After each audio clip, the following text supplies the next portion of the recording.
낭낭님들 안녕하세요.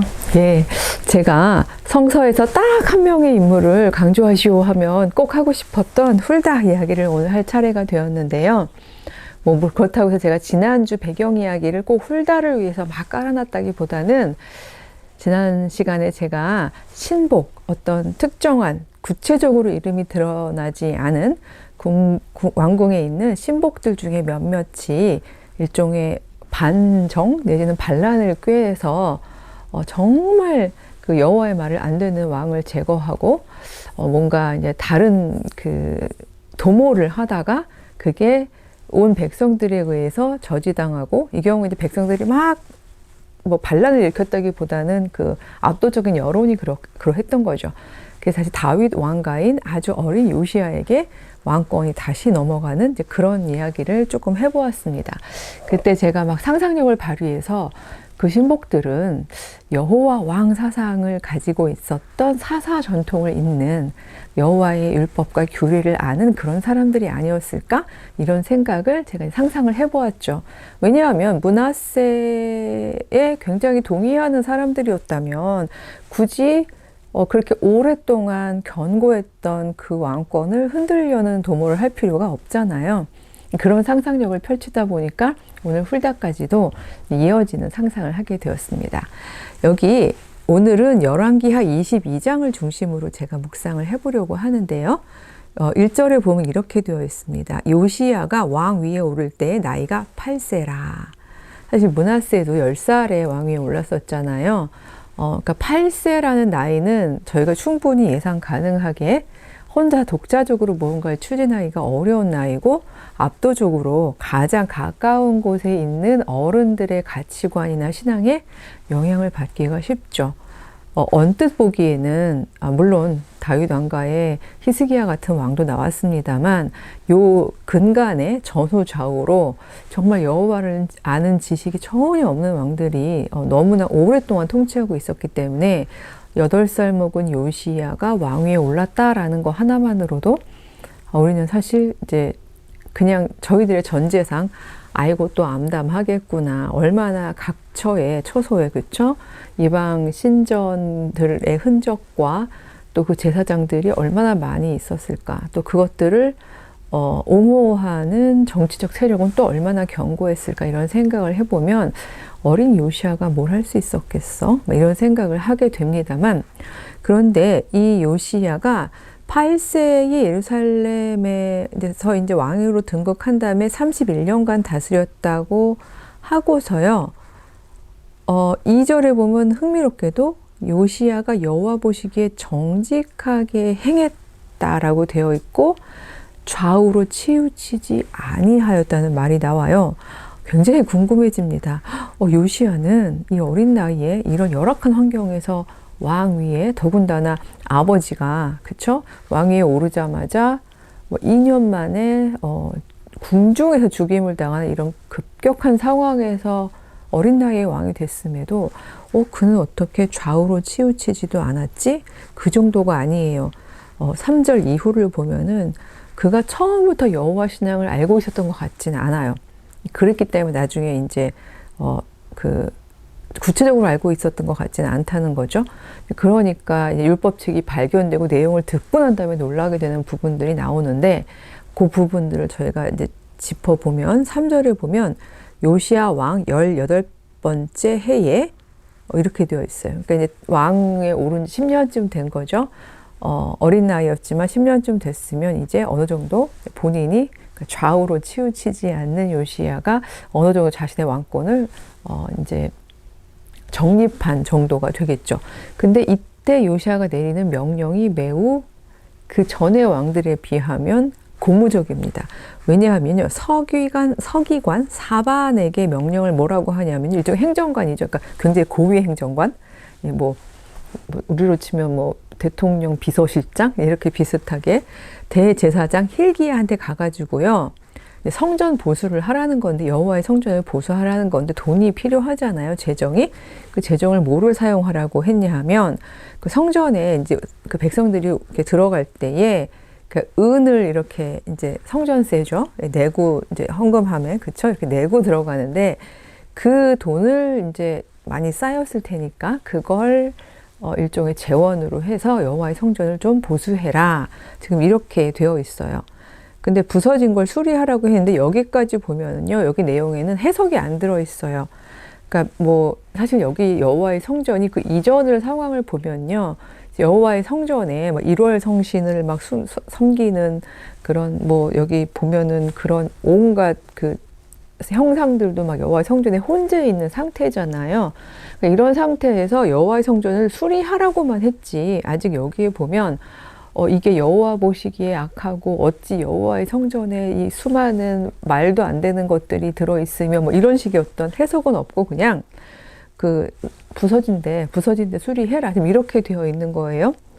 그래서 그 이제 명령을 했고, 근데 대제사장 힐기야가 그 말을 듣고는 그러겠습니다 하고는 소위 말해서 이제 헌금꾀를 오랫동안 이제 쌓아만 둔 거겠죠. 근데 꺼내려면 아무래도 한번 뒤집어야 되죠.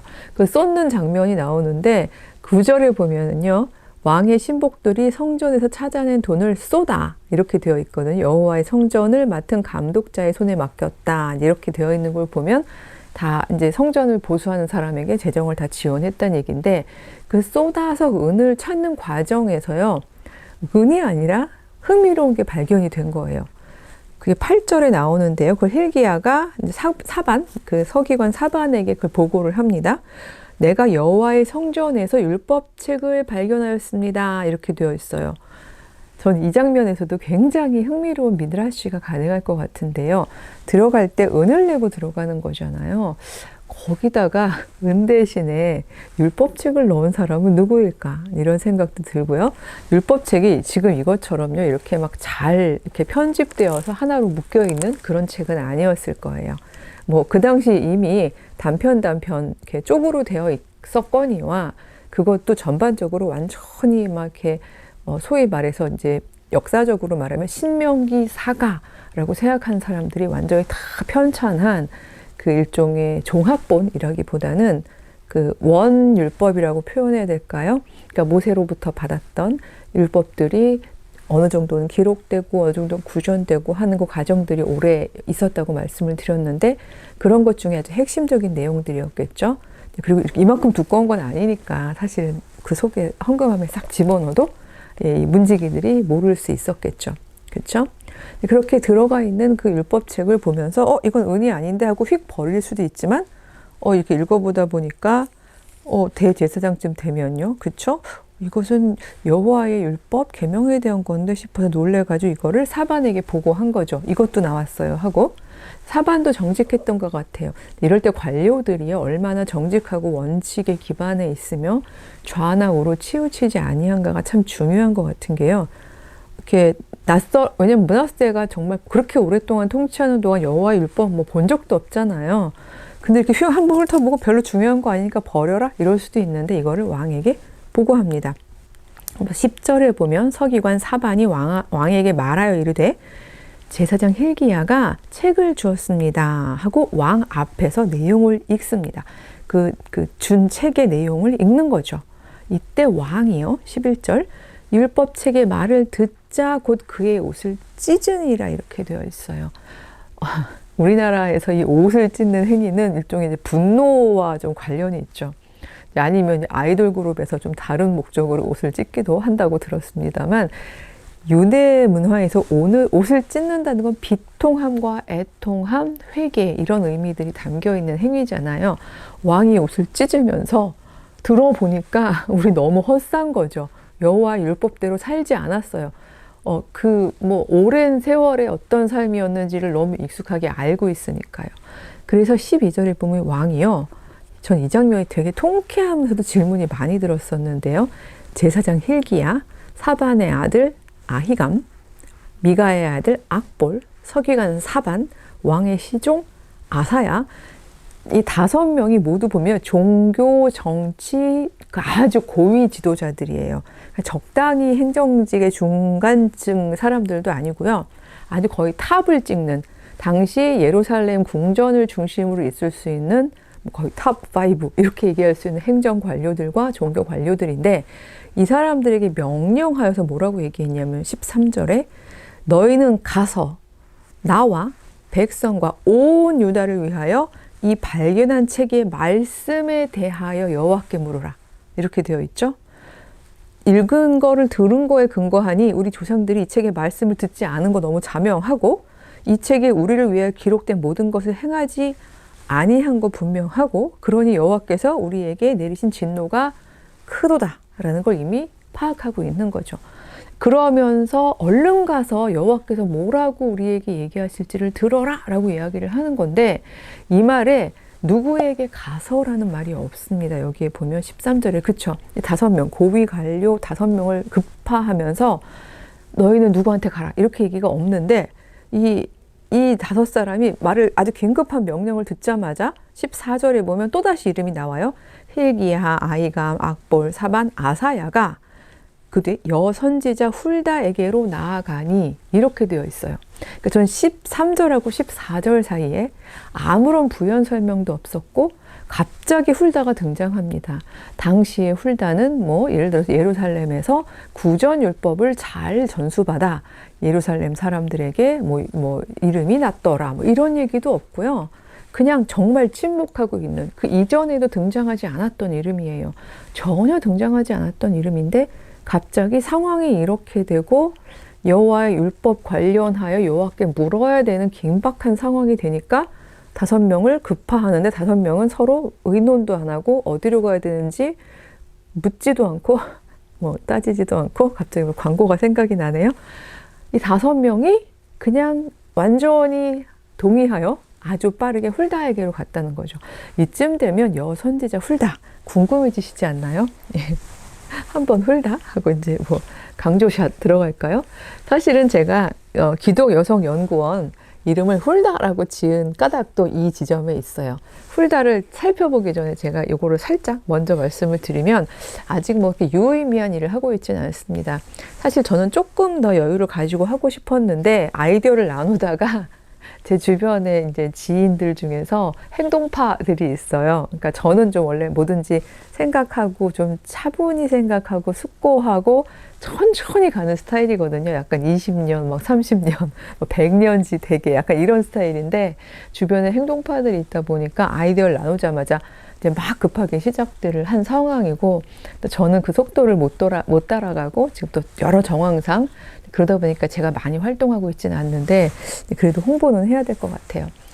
그러니까 그 느헤미야라는 이름으로 한국 기독교 교회가 하나님 앞에서 다시 한번 그러니까 하나님 앞에 다시 한번 개혁했으면 좋겠다라는 생각을 가지고 이제 어떤 대안적인 이제 기독교 학문 활동도 하고 있는 어떤 한 단체가 있지요. 우연히 거기 분들하고 이제 정말 우연히 아주 오래전에 식사를 할 일이 있었는데요. 근데 거기 교수진이 모두 남자분들이시거든요. 근데 남학생만 들어오는 건 아니잖아요.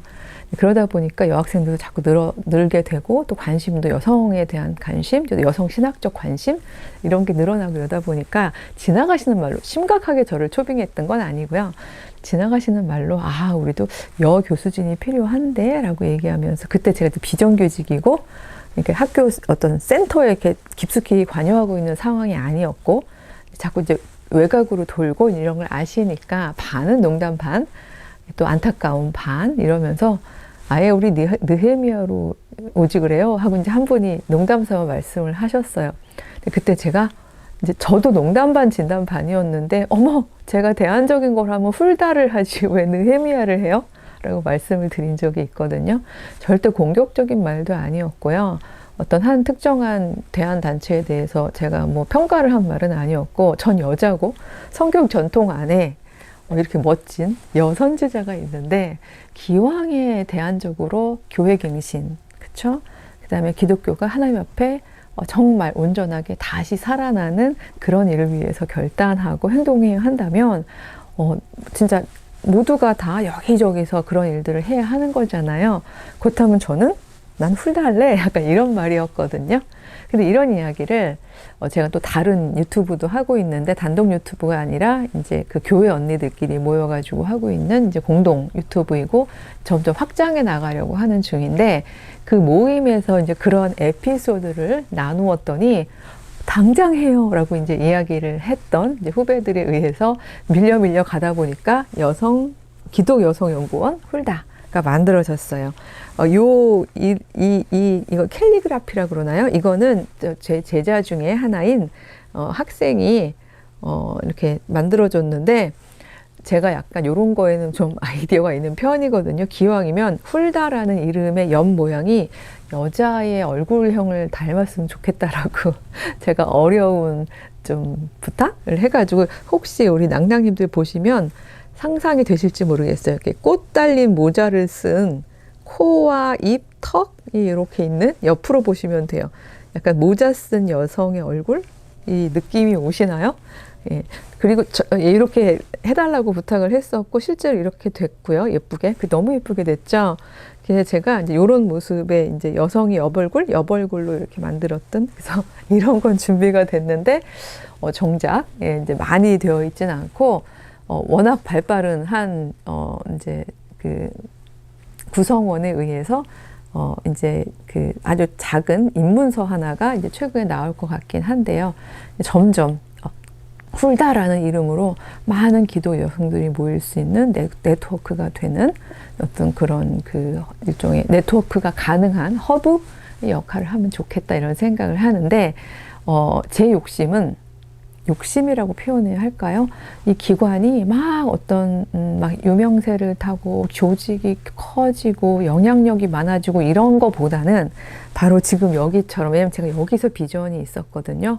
모두가 위급할 때 여호와의 말씀을 확인해야 된다고 생각했을 때에 무엇이 여호와께서 말씀하시는지 정답을 막 듣고 싶을 때에 이 5명의 평소에는 관심도 없던 평소에는 훌다를 찾지도 않았던 이 5명의 관료적인 탑 5가 막 급하게 달려올 정도로 조용히 진중하게 아주 핵심의 내용들을 잘 가지고 있는 그리고 사람들에게 전하고 있는 그런 모임이었으면 좋겠다라는 이제 저의 낭만이 있는 거죠. 그래서 저는 약간 프로그램, 프로젝트 이런 거보다는 내실을 기하는 쪽에 좀 더 포커스가 있다 보니까 아무래도 구성원들 사이에서는 서로 동의가 안 되는 부분도 있고 그래서 우선은 저는 좀 제 비전은 조금 천천히 가도 되는 비전이기 때문에 빨리빨리 프로그램을 진행하고 싶은 분들한테 조금 양보해 놓은 상황이에요. 저는 좀 천천히 가려고요. 어쨌든 여긴 되게 긴박합니다. 그래서 이들이 누구한테 갔냐 하면 훌다에게 갔다고 했는데 훌다를 이렇게 소개합니다. 하라스의 손자 디과의 아들로서 예복을 주관하는 살룸의 아내더라. 여기 이제 3대의 남자들 이름이 나오죠. 말씀을 늘 드려왔습니다만 이렇게 남성 계보로 가면서 이렇게 3명, 4명씩 나오면 그 공동체 안에서 적어도 그 이름들이 익숙하다는 얘기고요. 권위를 갖는다고 말씀을 드렸어요. 이런 권위를 갖는 이름들을 사람들이 들으면서 그 집안 전통적인 지배 정당성이죠. 그 집안 사람들 믿을만 하지. 그 집안 사람들 되게 그렇지. 존경받을만 하지. 이런 집안일 수 있는 거죠. 근데 이 살룸이 아니라 살룸의 아내인 거예요. 아내 훌다인데 이들의 하는 역할을 봤더니 예복을 주관한다고 되어 있어요. 그러니까 성전 예복만이 아니라 궁중 예복까지. 그러니까 말하자면 그러니까 왕복, 그렇죠? 이제 성직자들의 옷과 왕궁에 있는 많은 사람들의 옷을 주관하는 사람이죠. 전 여기서 상상력이 이렇게 딱 합쳐진 거죠. 어떤 상상을 하게 된 건가 하면 그렇다면 어쩌면 훌다는 아내 여자, 그러니까 왜냐하면 지금 살룸만 일을 하는 게 아니라 이제 들어가게 되면 사실 유대에도 우리나라 조선시대만큼이나 이 내외에 대한 부분이 굉장히 엄격했거든요. 근데 뭐 살룸은 남잔데요. 이렇게 막 치수 재고, 뭐 가봉에서 입어도 보고, 예복 이렇게, 그쵸? 이런 일을 하는 거를 살룸이 막 이제 왕후, 그 다음에 뭐 후궁들, 그 다음에 뭐 공주들, 뭐 이런 사람들을 다 남자가 하긴 좀 어려울 수도 있잖아요. 근데 요시아가 어렸을 때라는 전제 하에 이제 어린 왕자나 이제 엄마랑 같이 사는 어린 왕자나 이제 여성들의 의복, 의례에 대해서는 아무래도 살롬이 아내와 함께 같이 들어갈 수도 있는 거 아닐까라는 이제 저는 상상을 하면서, 그렇다면 이 아내가 이 여성 집단의 어떤 옷들 같은 거는 충분히 전담하면서 왔다 갔다 왕래가 있을 수 있겠다, 이런 생각이 들고요. 그렇다면 어린 요시야를 만났었을 수도 있겠다 라는 생각이 들고요. 그렇죠. 이제부터 이건 상상의 나라죠. 이제 이야기를 펼치고 있는 중이에요. 성경에 없는. 그리고 이 요시야가 여호와에 대한 이야기를 확실히 알지는 못하지만 어렴풋이 들을 수 있었던 근거에는 훌다가 이만큼까지도 많은 사람들이 다 알고 있을 만큼 여호와의 말씀과 뜻을 잘 아는 사람이었다면 치수를 재주고, 그쵸? 옷을 입혀주고 이렇게 하는 가운데에 짤막짤막하게라도 여호와에 대한 지식, 교훈 이런 이야기를 전 해주었을 수 있다라고 생각해요. 어떻게 생각하세요? 낭낭님들 너무 갔어요 뭐 이렇게 생각하실지도 모르지만 전 충분히 가능한 일이라고 생각하거든요. 그래서 아주 어린 기억부터 막연하게나마 요시야는 이런 그 훌다에 대한 그런 신뢰와 기억이 있었을 것 같고요. 이것만 가지고 5살의 몽땅 훌다에게로 급파되었을 것 같지는 않습니다. 그쵸?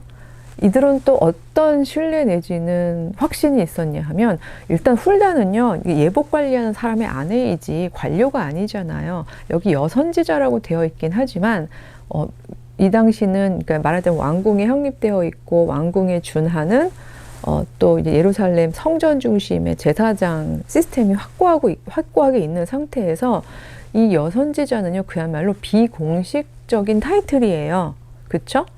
그러니까 보통 공식적으로 되어지는 일들이 일상적으로 일어나고 있는데 되게 이제 비일상적인 일종의 긴급 상황이 벌어진 거죠. 이때 이 5명이 모두 훌다에게로 뛰어갔다는 얘기는 이 훌다가 당시의 민중들에게, 예루살렘 사람들에게 얼마만큼 잘 알려지고 신뢰받고 있었고 그 소문을 왕궁에서도 알고 있었는지가 사실은 드러나는 거죠. 그래서 그냥 들으면서도 일종의 불편한 진실 혹은 불편한 소문 이런 거 비슷하게 그래 훌다가 율법에 대해서 많이 알고 있지, 거의 뭐 구전 율법 전수자이지 뭐 이런 거 있잖아요. 충분히 그가 뭐 여호와를 아는 지식이 많다지 이 정도의 풍문은 있지만, 그러나 왕궁 자체가 이미 견고하게 할아버지로부터 그쵸 만들어진, 아버지는 뭐 얼마 해보지도 못하고 돌아가셨지만 견고한 시스템이 이미 다 있는데 그걸 흔들 정도로 훌다에게 요시야가 확 넘어간 상황은 지금 아니었기 때문에, 그러니까 이런 상황에서 뭐 그래 훌다가 그러고 다닌다는 건 내가 익히 들었어, 이 정도는 소문이 나 있기 때문에 저는 이 5명이 정말 아주 발빠르게 훌다에게로 갈 수 있었을 거라고 생각을 합니다. 저의 낭만이에요. 그러니까 저는 감히 사실은 그러려면 더 기도하고 더 노력해야겠지만 그러니까 자리 욕심은 전 옛날부터 없었고요. 정말요? 사실은 그래요. 근데 신기하게도 이 어려운 시절에, 그래서 사실 제가 자리 욕심이 없었기 때문에 아들아이가 너무 안 떨어져서 그러니까 가르치는 건 재미있었지만 안 떨어져서 그냥 전업주부로 한 7, 8년 아기 키우는 동안, 그러면 사실 경력 단절되고 이렇게 치열한 전문가 영역에서는 어림없잖아요. 알면서도, 그러니까 왜냐하면 정말 중요한 건 자리가 아니라 컨텐츠라고 생각했기 때문에 아이가 언제까지 엄마한테 붙어 있겠어요. 그쵸? 아이가 어느 정도 성숙하게 자라서 엄마가 더 필요하지 않은 상황이 된다면 그때부터 말해도 되지, 이런 생각을 하면서 사실은 좀 여유 있게 왔는데, 그렇게 여유를 부린 사람치고는 요즘 같은 어려운 시절에, 그쵸? 뭐 강사 생활도 오래 했고 연구교수도 하고 그랬습니다만 정말 그 어렵다는, 그러니까 저도 제가 엄청 되게 밉게 보이실 수도 있겠습니다만 엄청 노력한 거 아닌데 뭐 또 전임의 자리까지 와 있고 이런 상황인데요. 이 자리가 주는 또 책임을 다하려고 요즘엔 기도하고 노력을 하고 있어요. 하지만 이게 저는 계속 한 번 잡았으니까 끝까지 가야 된다, 뭐 이런 입장도 아니거든요. 그러니까 또 이게 만약에 불의와 타협하게 되는 상황이 돼버리거나 제가 이 자리를 지키기 위해서 뭔가를 여호와께서 안 좋아하시는 일을 해야 된다면 놓을 수 있는 거죠. 왜냐하면 중요한 건 말씀이잖아요. 근데 이 이야기를 왜 말씀을 드리냐면 저는 훌다에서 너무 많은 걸 배워서 그래요. 훌다는 한 번도 자리를 가져본 적이 없는 거예요. 근데 이렇게 위급한 상황에 자리를 가진 5사람이 모두 훌다에게로 뛰어가는 거죠. 그거면 된 거 아닌가요? 그래서 우리 모두가, 그러니까 저뿐만이 아니라 낭낭님들도 그런 꿈을 꾸었으면 좋겠어요. 내 삶의 그 일상 가운데서 중요한 거는 내가 어떤 자리에 앉는가가 아니라 어떤 말씀을 품고 살아가느냐, 그 말씀에 기대어 그 말씀대로 살아가느냐, 나의 삶을 통해서 사람들이 저 사람은 여호와를 아는 지식을 꽉 붙잡고 가는 사람이야 라는 소문이, 풍문이 정말 여기저기 들릴 수 있을 만큼 제가 PR을 해서가 아니라 그런 삶을 살아갈 수 있느냐, 이거를 저희가 꼭 붙잡고 갔으면 좋겠다, 이런 생각이 듭니다. 한 주에 하려고 했더니 어림없네요. 이어서 다음 주에 막 달려간 5사람과 훌다의 이야기, 무슨 일이 벌어졌는지 그 이야기를 연결해서 해보겠습니다. 예, 그럼 다음 주에 만날게요. 안녕.